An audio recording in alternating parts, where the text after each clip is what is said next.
Hello and welcome everyone. Welcome to this morning's live stream. My name is Jody Williams and I am the co-chair for the First Nations Métis Inuit Education Association of Ontario. We are really excited to bring this session to you today to continue the important conversation in regards to this week, which is known as Treaties Recognition Week. And so just to give you a little bit of background on who we are as an organization. So we are a subject association and we work to provide quality resources and supports across the province to ensure good Indigenous education is happening in classrooms. Our work is guided by an Elders Advisory Council, and these elders, many of them are residential school survivors, fluent language speakers, and they really guide and shape the work that we do to make sure that the information is accurate and quality information coming to you. So today I'm very excited to introduce to you a speaker that we've had on our series before, and we're delighted to have him again spend the time with us this morning. So Isaac Murdoch, I just want to welcome you to today's session. And I'll turn it over to you to introduce yourself.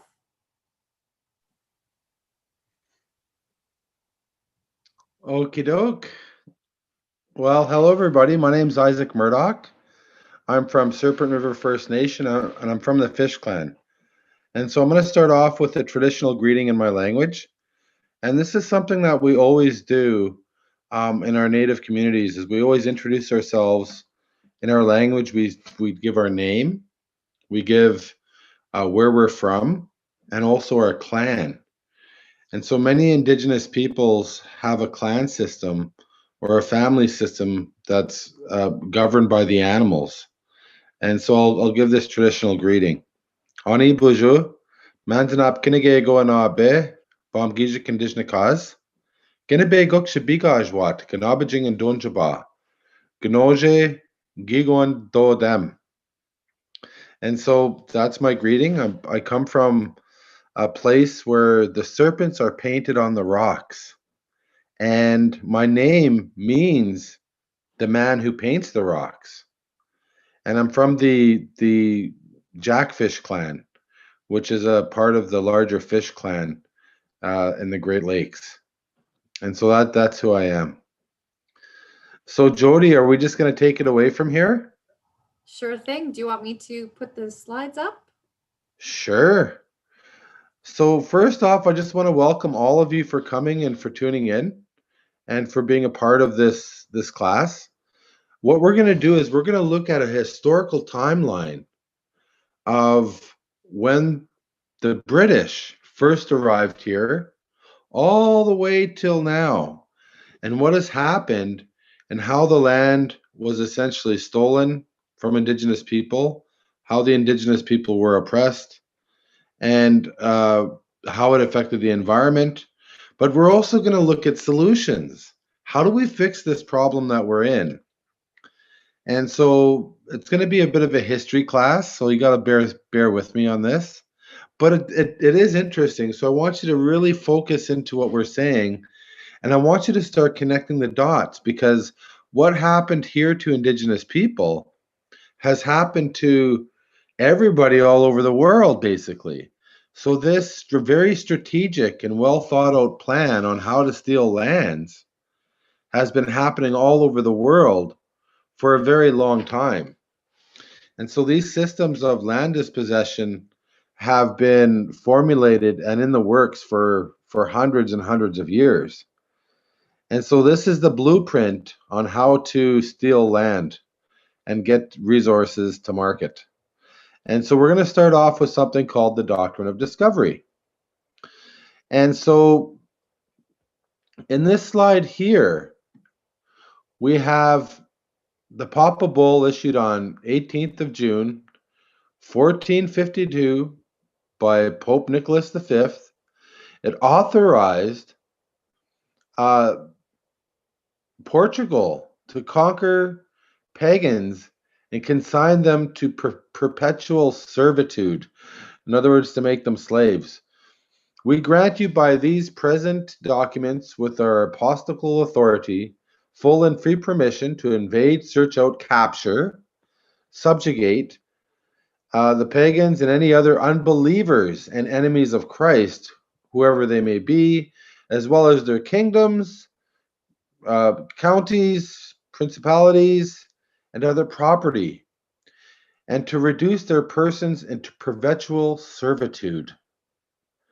And so basically, it was through this doctrine of discovery that it gave the notion that European countries could come to other countries, such as the Americas, and they could, of course, if they weren't Christians, if they weren't following Jesus Christ, then it gave those settlers the authority to take their lands and have them as servants. And so this is very important because this is the notion of their mindset.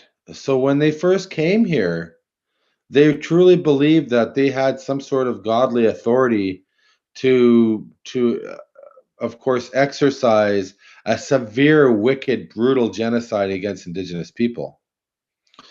And of course, there's all sorts of documentation, all sorts of history, oral history of what exactly happened when the settlers first came here. It was brutal. Like it was so mean, it was so horrible that I can't even tell you, because it's just those things should never ever be said. But I can tell you that the doctrine of discovery, it gave the Europeans the power. They felt the power from the Lord to be able to do this work in the name of Jesus Christ. And so they came here with this notion that they could conquer lands based on the doctrine of discovery. Next slide. Well, a lot has happened between the doctrine of discovery and treaties. So we're going to talk a little bit about how the treaties were led up to. So after the doctrine of discovery, of course, you had Spain, you had Portugal, you had France, you had England. They're all like, they arrive on the shores of North and South America. They're all wondering, how are they going to be able to get it all? And back in those days, I mean, everybody wanted to conquer the whole entire world. That's basically what was happening. And so the British, they believed that the sun would never set on the British Empire, simply because the world is round. And if they owned the whole world, then the sun could never set on the British Empire. And so their quest for world domination wasn't even a secret. Like they even advertised it saying, we want the whole world. And so, of course, they defeated the French on the Plains of Abraham. And that was in 57, I believe, 1757. And they defeated the French and said, okay, this land here is now the British's land. And they really believed that. And it was through the doctrine of discovery that they had that war and trying to find out who was going to own the lands. And so the Spanish, of course, ended up getting pushed further to the south. The Spanish were up at the Great Lakes too. My tribe killed them and pushed them back. And so they kept getting pushed back by the Indigenous people and then by the Americans eventually. And they ended up with, of course, Mexico, a lot of countries south of that. And so north, you had basically at that time the French and the British.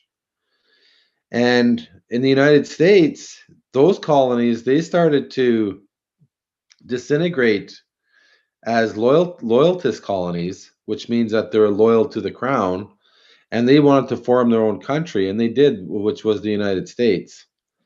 And of course, you had Britain, who had the northern part, and they were, of course, trying to get the United States land, or what they felt was United States land. and that started to cause problems. And so the French were kind of out of it by by the 1800s. They weren't a military power in North America anymore. It was mainly the Americans and the British, and even the British weren't even a military power. And so there was a big struggle for land. So I guess what I'm trying to say is that the Europeans were all fighting over these lands to see who can control them. But there's one thing that needs to be said. These were indigenous lands with indigenous peoples. And so when you read the history books, you're just reading how these European countries sent explorers over here under the doctrine of discovery. They were able to conquer how they said it was they conquered these lands and that they were able to secure them. And of course, once they did, their descendants formed these colonies and they formed their own countries after a while, which is now known as Canada and the United States and Mexico and so on and so forth. And so basically, it was during the War of 1812 where the British and the Americans were able to define the boundaries of what is Canada and the United States. And that's basically what happened. But again, Indigenous people were not involved in that. So I don't believe that it's a legitimate boundary. And I don't believe that Canada, because it was formed on Indigenous lands, without Indigenous consent or without Indigenous stewardship, how can Canada even claim to be a country when it stole Indigenous lands, put a genocide on them, and and basically decimated the Indigenous peoples, and then call themselves a country? It doesn't seem legitimate. It's almost like me stealing somebody's truck, and then beating up the people's truck that I stole, and then calling it my truck. Well, no, that's not my truck. If I do that, that's stealing. That's somebody else's truck. And so the same thing happened with the lands. The Indigenous people were systematically forced through a genocide, and they were damaged deeply by the British, by the Americans, and by Canada. And the lands were stolen. And the treaties doesn't mean that the lands were given to Canada. What the treaties mean was that the settlers were allowed to move into Indigenous lands. And so I'm going to say that one more time just to try to make it clear. The treaties does not mean that we gave land away to the British or to Canada. It just allowed settlers to live into Indigenous territories. And so when you look at the map, most of you will see the map of Canada. You won't see the map of Indigenous people in their territories. And what I'm saying is that when you do look at the map, what we should be looking at is the map of Indigenous people in their territories. That's the real map. More land has been stolen by maps than by guns and bombs. So what you do is you take a map, you make a map, you take the Indigenous people off the map, and you keep teaching that over and over and over again. You start attaching nationhood and flags and all sorts of things to the map, and you start calling it Canada, and you start educating people that that's what it is, and you create provinces and boundaries and jurisdictions and all sorts of things, and you teach that to kids for 120 years. People actually generationally they begin to believe it, or they know that's to be true because that's what they're taught in school. And that's also based on the doctrine of discovery, and that's also based on white supremacy. Because our Indigenous people were here, and we're still here, and our lands were stolen, and our territories are not defined. And it doesn't show that those are Indigenous lands. It shows that it's Canadian lands, and that's not correct. we don't have a treaty with Canada. How did Canada get our lands? And the treaties that we did have just allowed the British free passage into our lands. It didn't mean we gave the British our lands. Why would we ever do that? We shared our lands. We said, yes, you can live here too. Doesn't mean that they have to take the whole thing, which they did. So Canada inherited all of that. Canada inherited all of the theft. And of course, to keep the theft under control from renegade Indians and from uprisings, they had to create something called the Indian Act. And the Indian Act is a piece of legislation that controlled the Indigenous populations by forcing them out of the territories, off the land, onto the reservations, where they can then be controlled and filtered through colonization so that they'd no longer be a threat to resource extraction. Because Canada had and still has one of the largest mandates of resource extraction on the planet. And of course, there's only one demographic of people that are really getting in the way of that, and that's Indigenous people. And so their plan to have Indigenous people colonized and melted into Canadian society was very important for resource extraction, because it meant that Indigenous people wouldn't go back to the land, have their tribal beliefs, have their spiritual beliefs, and it would reduce the risk of Indigenous interference. So let's go through some of the Indian Act stuff that's kind of crazy today. It's the only race-based legislation that still exists in Canada. And I also heard that it's the only race-based legislation that exists in the world. For the sole purpose of subjugating Indigenous people. So that's white supremacy stuff. Women were denied status. It denied the rights of First Nations to vote. It prohibited the sale of alcohol to First Nations. If you live on reserve, you can't own your own land. It imposed a foreign colonial system based on the Robert's Rules of Order, and then that's the Bound Council system. It restricted First Nations from leaving the reserve without permission.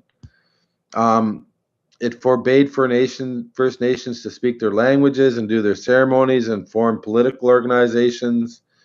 It prohibited. We weren't allowed into a lot of the services that were in the towns and cities, and so the Indian Act was really a white supremacist act. But we have to remember that the white supremacy was just used as a tool to, of course, oppress the Indigenous people. So that's why the white supremacy existed, is because it was important, because that's how you oppress the people, is through white supremacy. So when you look at this status card, this is an Indian Act status card. So all Native people have one of these, or most of them. And on the very top left-hand side, you're going to see a Canadian flag. So right away, our nationhood gets dissolved, and we're called Canadian. And we're called Canada's Indigenous people. We're not Canada's Indigenous people. I'm Anishinaabeg. I'm not Canadian. I was born in Anishinaabeg. That's who I am. I can't help who I am. It's just like me going over there and saying, okay, you're now Anishinaabeg. You'd look at me and you'd say, no, I'm not. Don't tell me who I am. Like, that's really strange. Don't freak out on me, dude. Same thing. Don't say I'm a Canadian, because I'm not. Because I already know who I am. So on the other side, you have Indian and Northern Affairs Canada.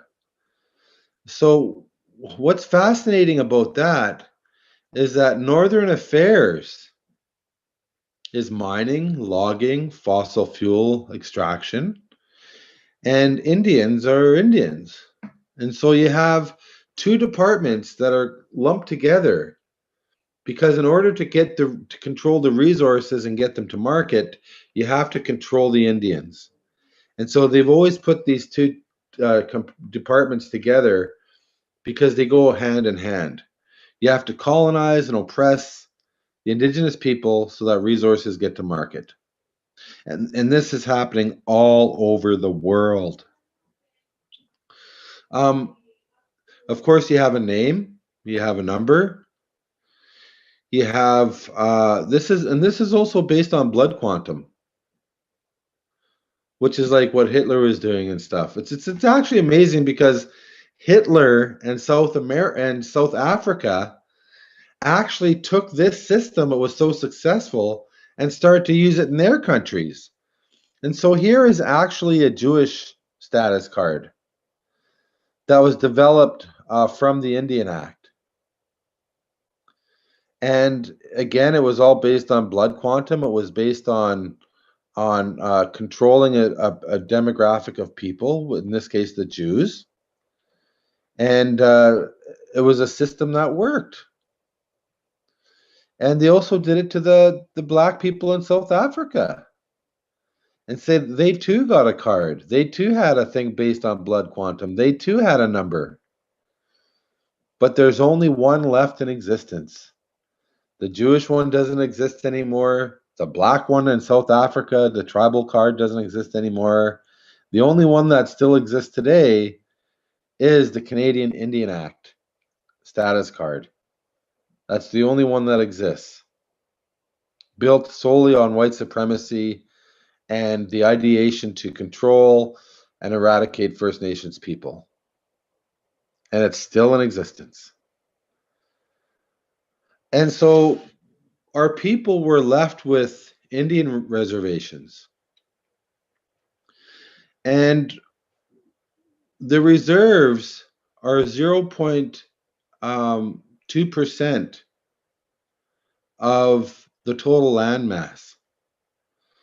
And Canada is 99.8%. But we also have to remember that even the 0.2% is not native land. So we don't have underlying land title to those lands.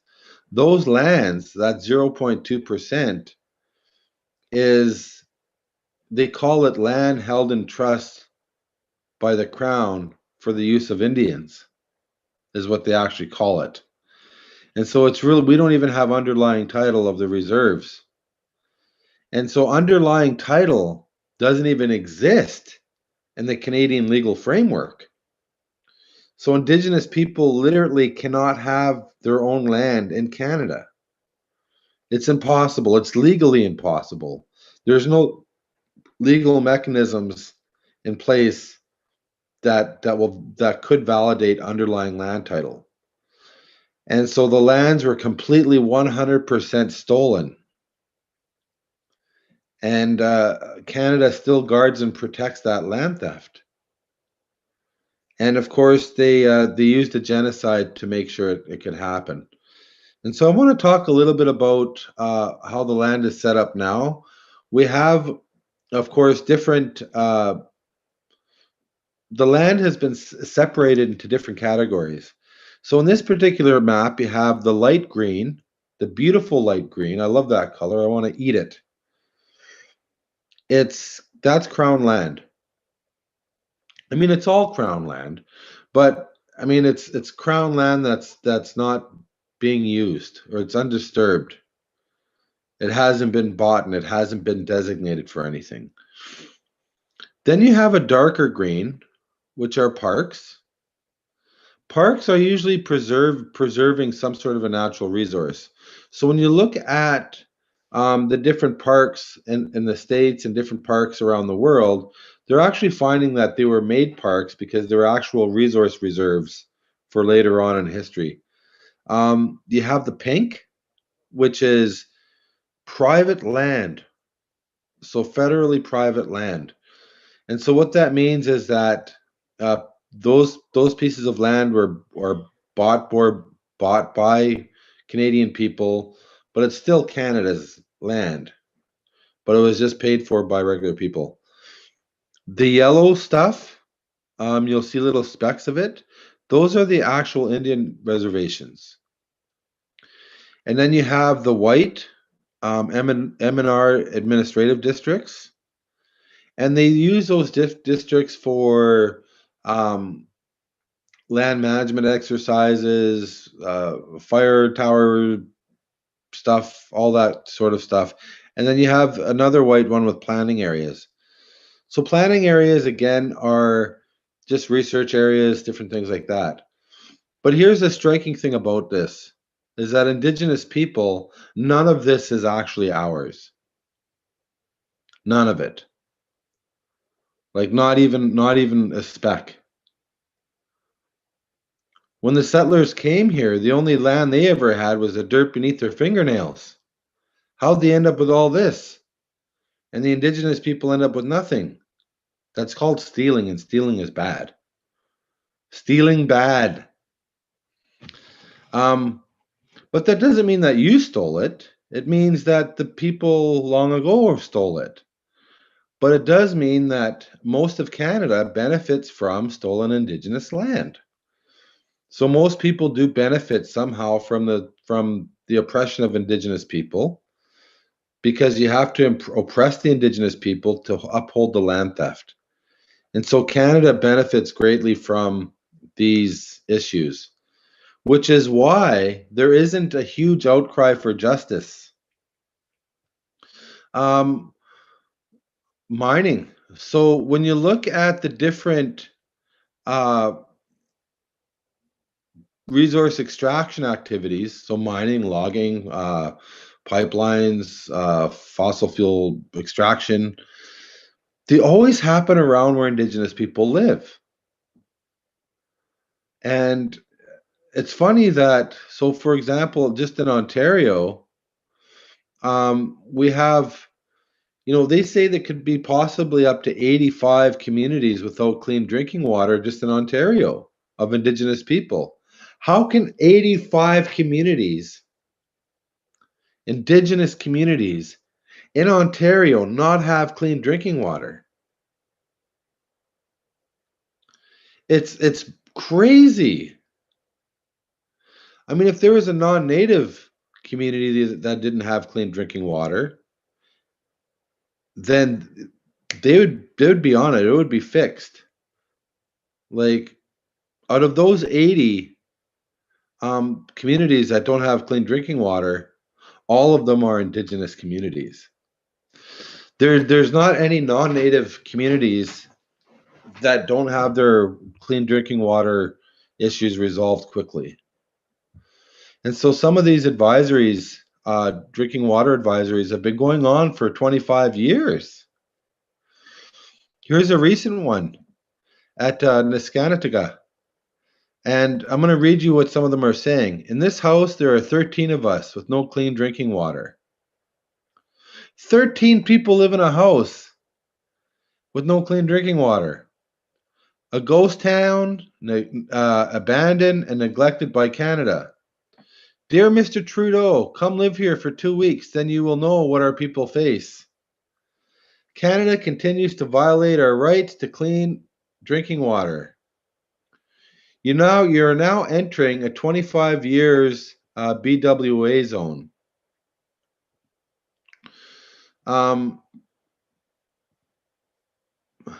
This is the community of Niskanataga, Lansdowne House, is going through right now. No end in sight. Water is freezing up, so lake water to flush toilets is going to be either a dangerous activity or a non-avenue soon. I have posted many responses over the years to why the government is giving $2 billion for sustainable housing when our First Nation communities still don't have drinkable water. A necessity of life, and our focus should be placed here and not on other countries. I remember our PM running on a platform of clean water for Indigenous people. The photo shoot at Shoal Lake where he was carrying 2 jugs of water. Please, let's pressure the government to make this right. If they won't, then let's get someone who will. Especially when they ran on this platform, but have extreme gifts for other countries when our own people suffer. So the government knows about the issue and have addressed it, but are ignoring it because nothing is being done. And this is true. Do you know that Canada gives billions of dollars to oil and gas? Billions. That type of money would fix all of these water problems. But they don't. They give it to these guys. And this is a diamond mine where literally billions of dollars are taken out, and the communities that live close to these places are suffering severe poverty, and it's also poisoning the water. So this diamond company failed to fully report levels of toxic mercury at Northern Ontario mine. And so a lot of these Indigenous communities are suffering from the pollution of resource extraction, and yet the government still won't give them clean water. And people are getting poisoned, and people are dying. And so First Nations community grappling with suicide crisis, we're crying out for help. And so First Nations have the highest suicide rate in the world. In the world. And it's all based to land dispossession, resource extraction, loss of culture, loss of language, poverty, oppression, the genocide that took happen, the effects of residential school and generational trauma. And so suicide is really rampant in our communities. I can't even tell you how many people I've known that have committed suicide that I had to bury with my own hands. It's really, really disturbing. And what's happening to Indigenous people is toxic. It's disgusting. It's genocide. The foundation of it is built on resource extraction, and white supremacy is used often to keep these mechanisms in place. Racism is built right into the very gears of how Canada is run. It's built right into the gears of the country. That doesn't mean that Canadians are white supremacists. I mean, some of them are, but I mean, most are not. But the systems that run the country definitely are racist towards Indigenous people. There is no question. For example, you look at Attawapiskat, and the highest rates of suicide that have taken place is unbelievable, but people are actually starting to try to make a difference. People are trying to step up and try to change the narrative a little bit. Our people have been oppressed for so long that we're starting to get heroes, that are emerging from the oppression and the genocide. And they're starting to do really good things. So Shannon Ketchikan, an Indigenous education advocate, is named one of the 150 greatest Canadians. Again, the media calls her Canadian, but she's actually really a Cree. Next slide. Grassy Narrows. You'll see this community here has been without clean drinking water forever. Their waters were poisoned, and so many people were left with neurological disorders from the mercury that was in their water, and so many of them are crippled. You can't see it, but all the elders on the bottom, they're all in wheelchairs. That's why they're not standing up. Grassy Narrows First Nation has lived with one of the consequences of the worst disaster in Canadian history. Their people died en masse because of mercury poisoning. Indigenous people have been slowly poisoned by a leak at the Dryden chemical plant that has caused debilitating conditions and early death for community members. Again, the people have been suffering, and it's not right. There's something wrong when this happens, but because they're native, it's okay.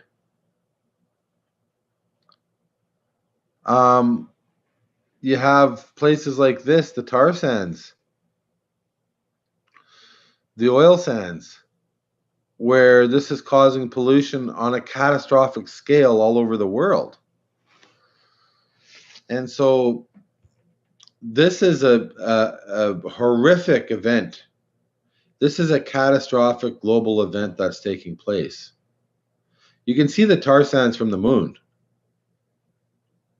And not only that, but they plan to extract like billions and trillions of barrels of oil.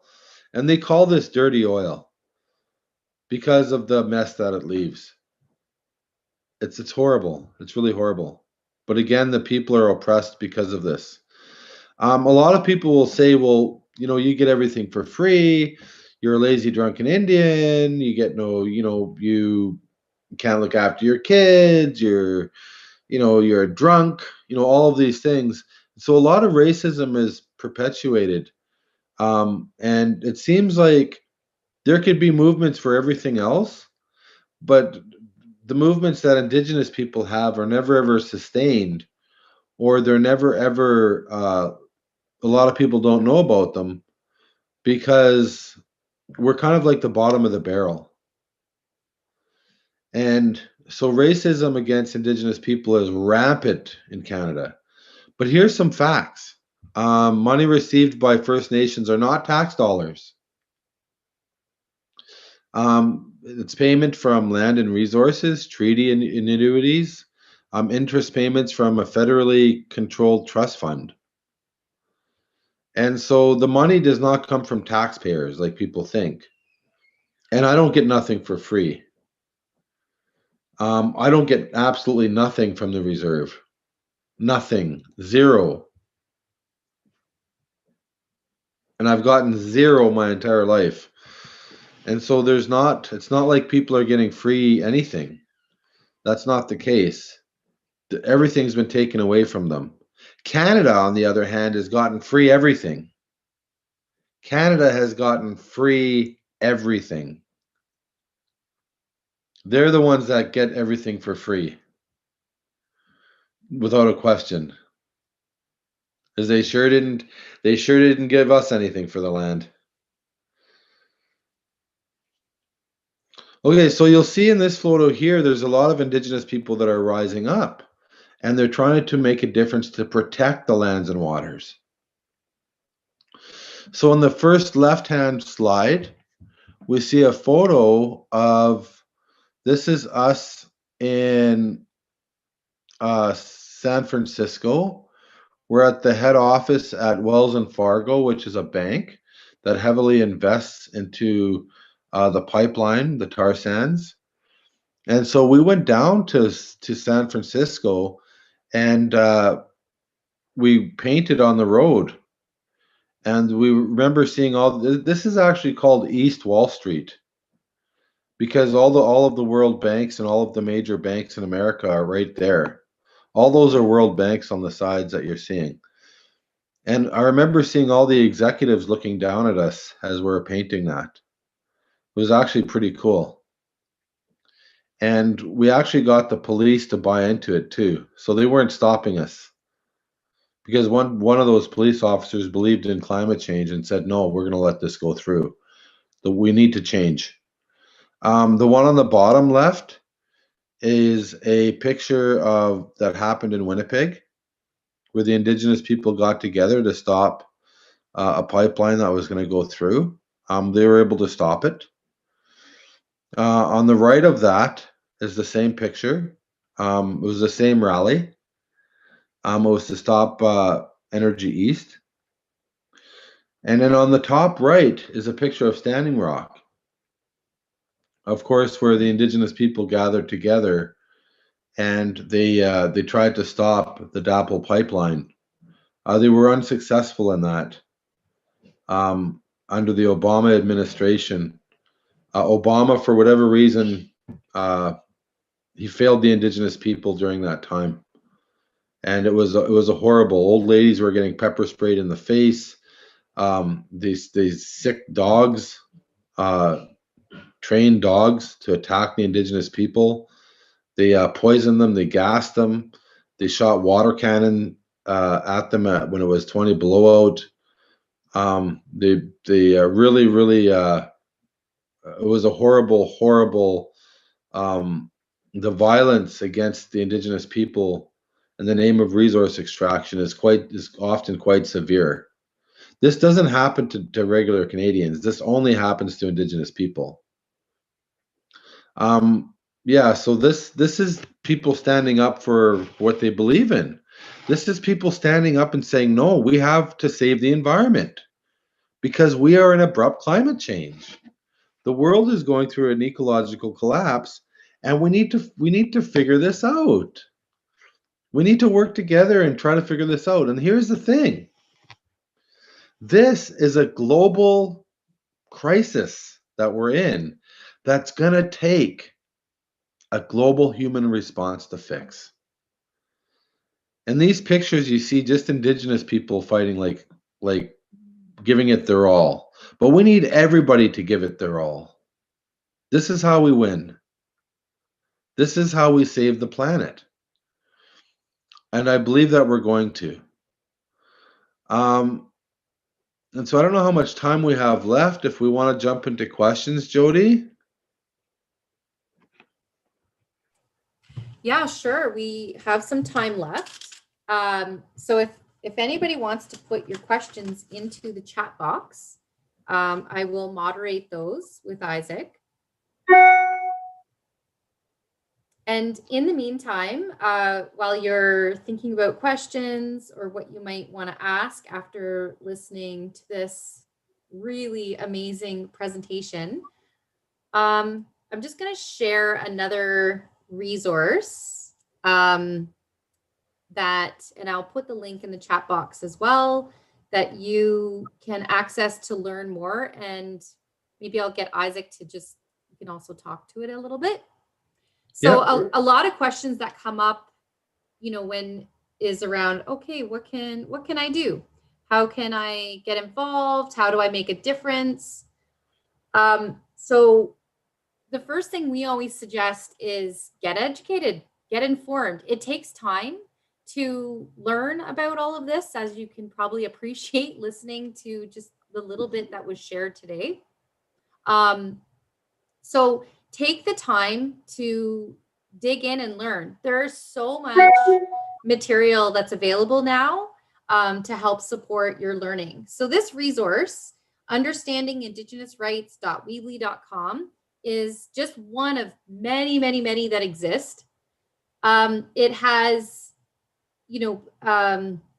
places to go to find out more information.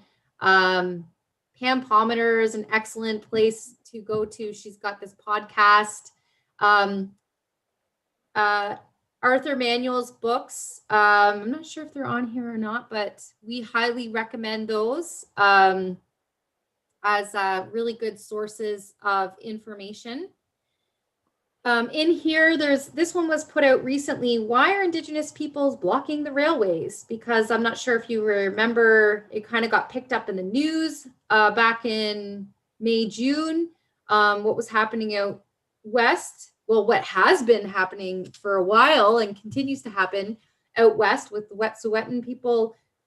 There was some solidarity movements and actions taking place over here in Ontario. So again, a lot of this is to try and dispel the myths and the stereotypes and all the inaccurate information that's out there that paints Indigenous peoples as these like evil protesters. And I just want to even mention the term protester is also problematic. It's not about protesting. It's about protecting, defending lands, waters. And again, as Isaac was saying, this is something everybody needs to get involved in. So this is just some information. Again, Instagram has some really great places to go to as well. You know, for this one here, how to show up for Indigenous land defenders. So just things that you can also do yourself to get informed and get involved. So if you go along here, there's little tabs, again, to bring information into, here's about Wet'suwet'en. Maybe you've heard of tiny house warriors. Again, what's just to kind of give you information as to what's been going on. Feel free to jump in anytime, Isaac, if you wanted to share anything. Okay, yeah. So of course, take the time to you know, kind of just glance through all that stuff. You know, start to look into it. But more importantly, find out where you fit in and how you can make a difference where you live. Because sometimes it's not about you know, helping somebody else. It's like sometimes it's taking the initiative and trying to help, you know, where you are right now. And so that's really important too, is that we want people to take the initiative to start protecting the lands and waters where they live. That's really important. And of course, to work in solidarity with Indigenous people is important too.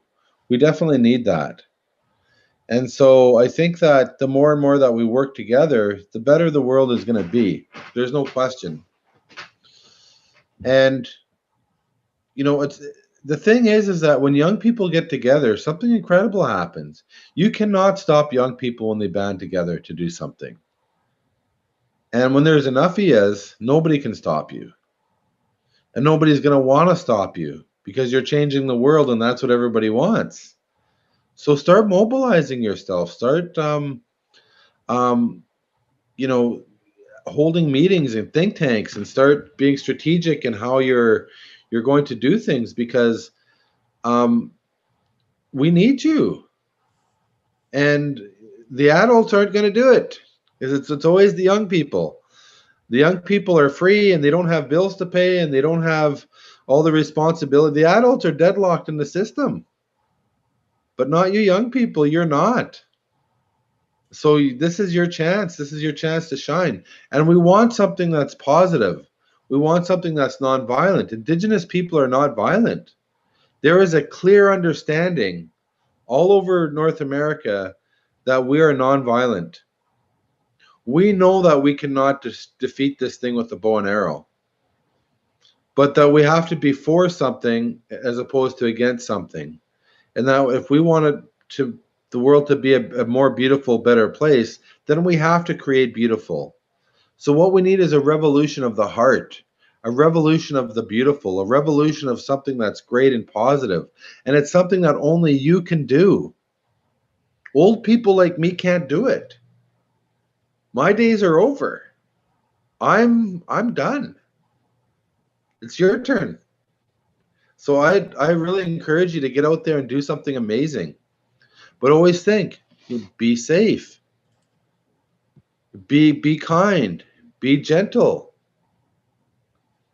And you know, when you're for a river, it's different than being against a pipeline.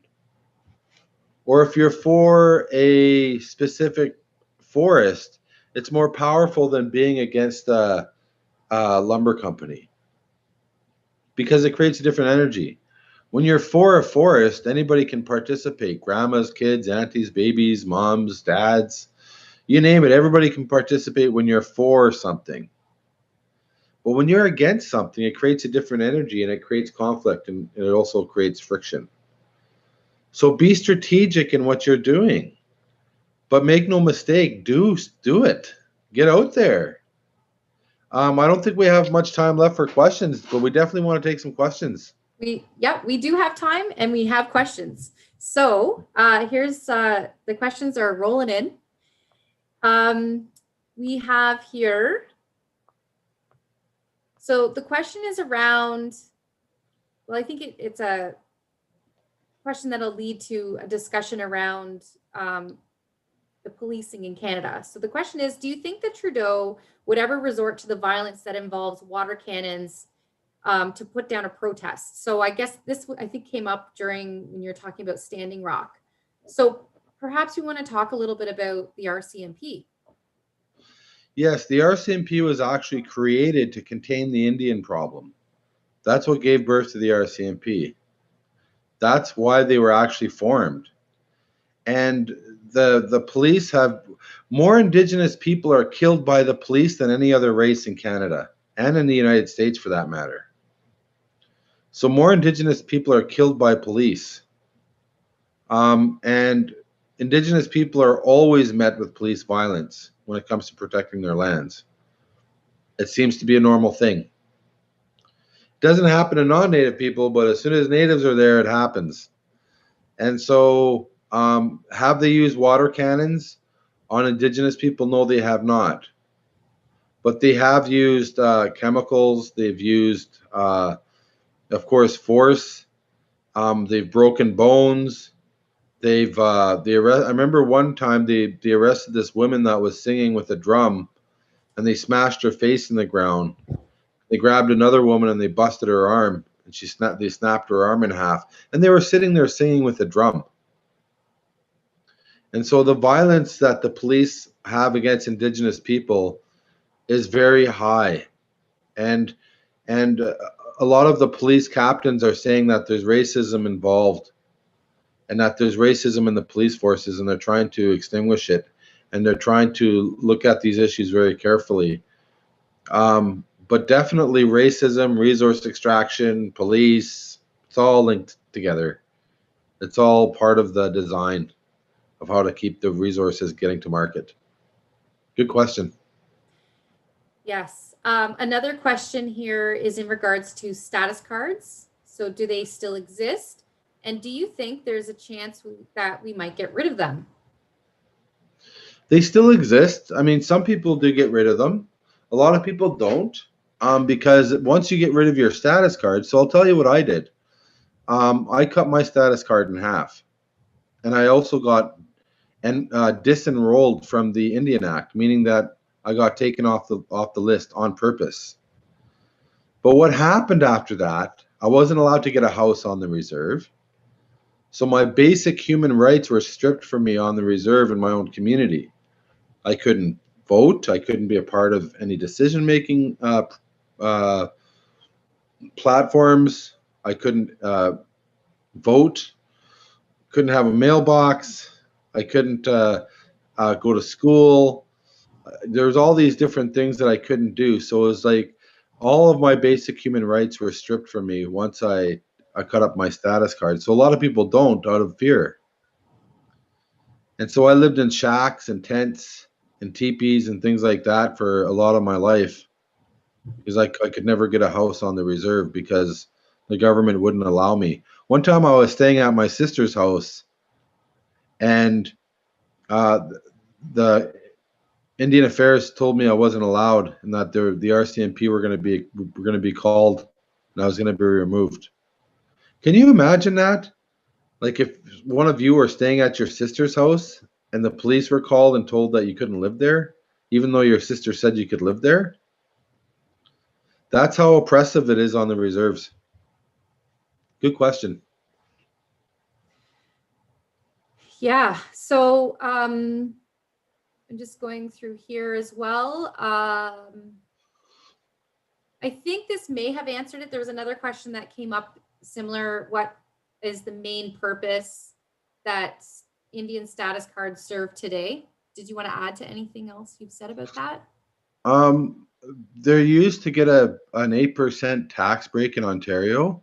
They can also use them to cross the border, and that's the biggest things why, and that's the biggest thing why people have them. And so There's a people, go ahead. yeah, so people don't. A lot of people, and it's fear based. They say, well, if you get rid of it, then there's going to be nothing. And so there's a lot of fear that's put into it, and so that's fear, a lot of fear based politics behind it. But that's a good question too. Okay, so there is a question that came up around blood quantum. And I want to recognize, just for a moment there, one of our council representatives is also on the chat today, helping answer some of your questions. So thank you, Nancy, for being here in the chat. And but for those of you who can't access the chat, I'm going to also ask Isaac as well. Yeah, so do you want to just talk a little bit about blood quantum? I know that's more in the US. Yeah, so as Anishinaabe people, we define who we are as Anishinaabe. So our communities define who we are, and that's not up to the government to define who we are as a people. What our quantum is, what our language is, what our nationhood is. It's not up to the government at all. It's almost like us going up, like it'd be like us going to, say, China, and you know, basically saying you're Chinese because of blood quantum. That would be wrong.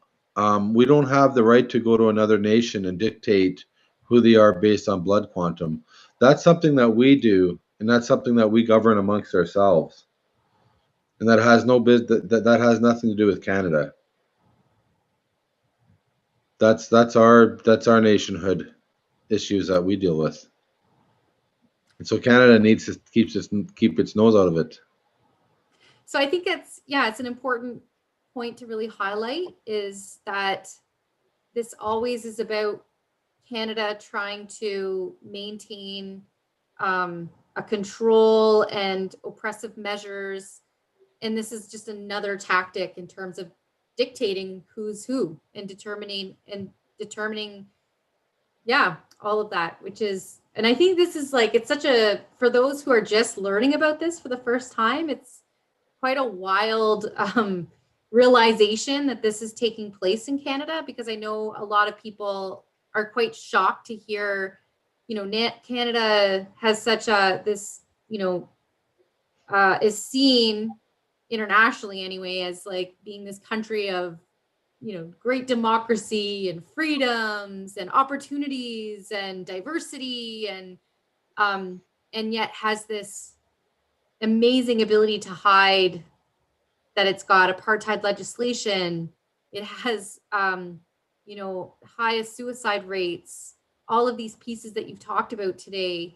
And this is why we're doing these sessions, is to try and get these truths out and to change the narrative that's been in education. And this is why, treaty education is so important, because it opens the door for these conversations to happen around that. So I'm going to just jump back to the chat box here to look at some other questions that have come in. There was a question around reconciliation. Sorry, I just have to scroll back up and find it. I've lost track because it's scrolled down now. Okay, here it is from a class with students. If the Canadian government was given 1 year to fix things, what would it take? I don't think that the Canadian government can fix things in 1 year. But there's always this ideation that Canada has to fix Indigenous people. That's not the case. I'm doing okay. Canada needs to fix itself. So Canada needs to fix itself. So Canada needs to ask itself that question. Don't come here trying to fix me. I'm okay. The last time they tried to fix me, it was horrible. I was taken away at 5 years of age from my parents, from my mom, by Indian agents, because they wanted to fix me, because they felt that if I was living with non-native people, that I would somehow be better. And that was a horrible experience. I'm actually in therapy over it today. So don't try to fix me. Canada needs to fix itself. And if it had 1 year, I would tell it to start working on respect and dignity for everybody and equity. Absolutely. And the environment, like, you know, the Canadian government needs to really think about these things. If they had 1 year, that's what I'd tell them to work on. Fix yourself.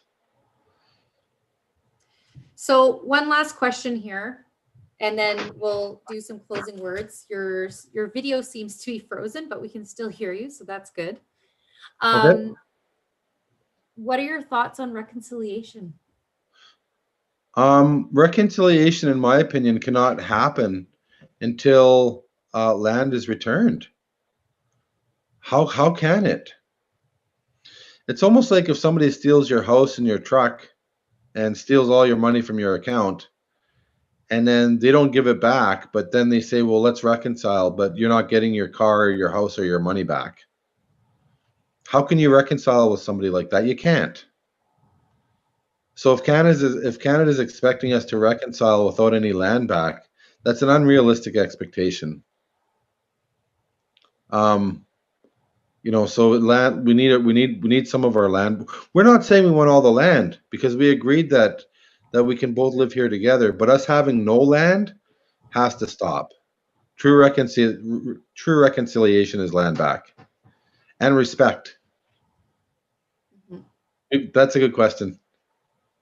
That's a great answer. And it also, it just echoes what Nancy's been putting in the chat box as well. And I think, hopefully people will start, as you're, connecting with, and this is something we really encourage you to do, is find out who is, where, depending on where you live, make relationships with your local communities, with the Indigenous peoples that are local to wherever you are. Build relationships, work together, co-create beautiful new things, working in partnership with each other together. We have lots of examples, that we have another session that we're going to be doing in December, that's going to be highlighting some of that work through the Ontario Teachers Federation webinars. So there's lots of really great stuff that can be done that is transformational, that involves everyone. And, Isaac and I, and Nancy as well, have been working together for a long time. And we've, created some really cool initiatives through education. So Isaac, is there any last words that you want to share with us today? Well, I do want to share this, Mhm. that right now we really need to band together for the environment. And that, a lot of the racism, a lot of the genocide and the oppression against Indigenous people was so that resources could get to market. And we know this. And since resources have been going to market, it's causing an ecological collapse. And so this is going to take all of us to band together. We have to get to the source of what the real issue is. And of course, it's the Canadian government wanting to get resources to market. And so we have to band together in unity in many different ways. In the spectrum of change, there's many different ways you can do it. But let's keep supporting each other. Let's keep finding the good in each other, and let's start saving the world. We need to save the world, and it's going to take all of us to do that. And it's going to take people working together, and we can do it. Easy peasy. It's just a matter of getting people to work together. That's the hard part. So put your differences aside, because adults, they always find a reason not to work with each other. Because they all get grumpy and political and they all get stubborn. But kids, you guys can change the world. And right now we need this. We'll support you. So get out there and start a movement. And you know what? I mean, it's going to happen anyway. It's going to happen in your lifetime. You will see a revolution for the environment like you've never seen before, and it might as well just start right now. So just start doing it. Start making art, start singing songs, start talking, start making videos, start networking, start creating stuff. If the problems of the world are hate and greed and just miserable people, then the antidote is love and being caring and sharing and being happy and trying to work together, making beautiful. If we want to leave something, if we want a better world, a beautiful world, then we have to make it. There's no other way. So with that, um, and it could be fun. This all can be really fun. And so get out there and have fun and change things. And it starts with you and your friends. You don't know how those things can grow. And I really believe that. So with that, I want to thank you for taking the time. I want to thank you, Jody, and teachers and kids. Be positive and really support each other, and always have respect as the foundation of what you do and how you move forward. And so with that, I want to thank you for joining us today. Miigwech. Miigwech, Isaac, for your time with us today. It's Thank you. always so powerful listening to you, and you're so inspirational. You're definitely a superstar for a lot of people. Like I mentioned, inspirational and really trying to move us into action. So I want to thank everyone for attending today and bringing your students and your classes into this conversation. Our recording can be found on our website, fnmieao.com, under the events and webinars tab there. You will find also previous webinars that have taken place in live streams. And we will be continuing to offer these important informational sessions for you across the province in a variety of topics to continue the learning and to inspire you to move into action. So again, thank you for spending the morning with us. Take care, and we will see you at the next one. Bye, everybody. See you later.